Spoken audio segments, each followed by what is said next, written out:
ህይወት አንዳንድ ጊዜ ሁሉንም በሮች የዘጋችብህ ይመስልሃል። የፈለግከው ነገር አልሳካ ሲል ዱዓህ ያልተመለሰ ሲመስልህ ጭንቀት ልብህን ሲያጥለቀልቀው አንድ ነገር አስታውስ። አላህ Subhanahu Wa Ta'ala እንዲህ ይላል፣ በእርግጥ አላህ ከታጋሾች ጋር ነው ይላል። ሶብር ማለት ዝም ብሎ መጠበቅ አይደለም። ሶብር ማለት እየተቸገሩ አላህን በጥሩ ሁኔታ መጠበቅ ነው። ለምን ይሄ ደረሰብኝ አትበል። በሶብር ውስጥ የተደበቀ ስጦታ አለ።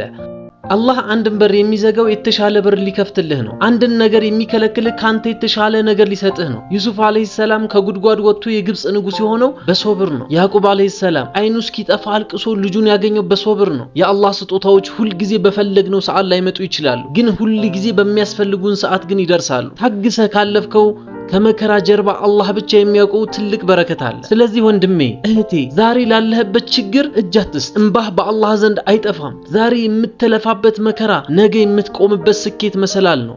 አላህ የታጋሾችን ምንዳ ያለ ሂሳብ ነው የሚሰጠው። ሶብር ማድረግ አላህን ውዴታ ያስገኝልሃል። ከአላህ ውዴታ በላይ ደግሞ ምን ስጦታ አለ? ታገስ፣ መጨረሻው ያምራል። በሶብር ውስጥ ድል አለ። በሶብር ውስጥ ሰላም አለ። በሶብር ውስጥ አላህ አለ። በእርግጥም ከችግር ጋር ምቾት አለ።